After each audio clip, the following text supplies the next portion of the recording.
Hey friends, welcome to SM హర్విల్లు channel. ఈరోజు నేను మార్నింగ్ లేచిన దగ్గర నుంచి బాబు గడికి లంచ్ బాక్స్ క్యారేజ్ రెడీ చేసుకొని, మా వారికి క్యారేజ్ రెడీ చేసుకొని ఏ విధంగా అయితే చేశాను అన్నది అయితే చూపిస్తానండి.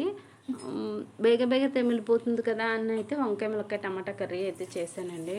వంకాయ కాంబినేషన్ ములక్కాయ కదండి, టేస్ట్ బాగుంటుంది. అలాగే సేమియా ఉప్మా అయితే చేశానండి. మా అబ్బాయికి అయితే చాలా ఇష్టం సేమియా ఉప్మా అన్న, సేమియా బిర్యానీ అన్న.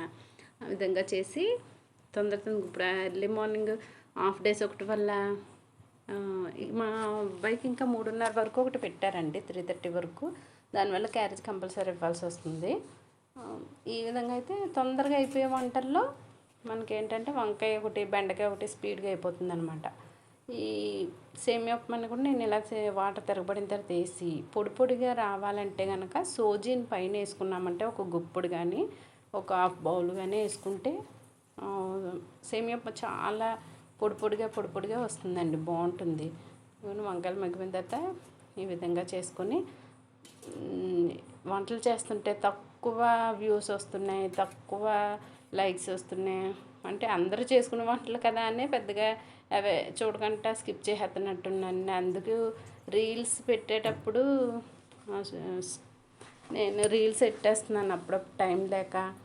అదేవిధంగా అంటే 2-3 డేస్ అలాగా వదిలేయకుండా ఛానల్ అంట ఉంచేయకూడదంట. దానివల్ల నేను వంటల టైంలో షార్ట్స్కి అయితే మట్టుకి రీల్స్ అయితే పెడుతున్నానండి. అది సైడ్ అంతే, అది మెయిన్ అని కాదండి.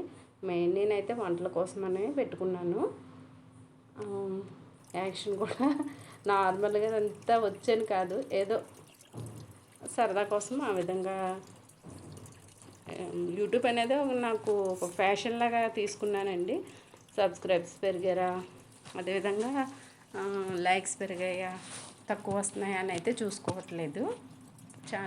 ఛానల్ని అలాగా వెయిట్ చేయించడం ఇష్టం లేక మాత్రమే రీల్స్ పెడుతున్నాను. కొత్తిమీర పచ్చడి చేసిన ఒక టమాటా వేస్తాం కదండి, అదే బీరకాయ పచ్చడి చేసిన టమాటా వేస్తాం. కానీ టమాటా వల్ల వాతం రాకుండా ఉండడానికి చిన్న అల్లం ముక్క వేసుకుంటే మనకి వాతం అనేది చేయదండి. ఏ పచ్చడిని ఎక్కువ టమాటాలు యూస్ చేసేటప్పుడు చిన్న అల్లం ముక్క వేసుకున్నారంటే టేస్ట్ డిఫరెంట్గా ఉంటుంది, బాగుంటుందండి. మా పిల్లలకు కూడా కొత్తిమీర పచ్చడి చాలా ఇష్టం. నేనైతే ఇలా ఈ విధంగా అన్నీ కలిపి పెట్టేసి నిమ్మపండు అంతా చింతపండుని అయితే తీసుకుని గుజ్జు వేసానండి. యాక్చువల్గా డైరెక్ట్గా చింతపండు వేసేస్తాను ఇందులో, కానీ గుజ్జు తీసాను అనమాట ఈరోజు. ఈ అన్నిటిని ఇలా మిక్సీ పెట్టేసుకుని నేను ఈ విధంగా వాడేసుకుంటాం. మళ్ళీ పైన పోపు పెట్టి ఆయిల్ ఇది చేయనండి, ఎందుకంటే ఆయిల్ తక్కువ చేద్దాము, అవాయిడ్ చేద్దాం అన్న ఉద్దేశంతో మేమైతే ఈ విధంగానే వాడేస్తాం.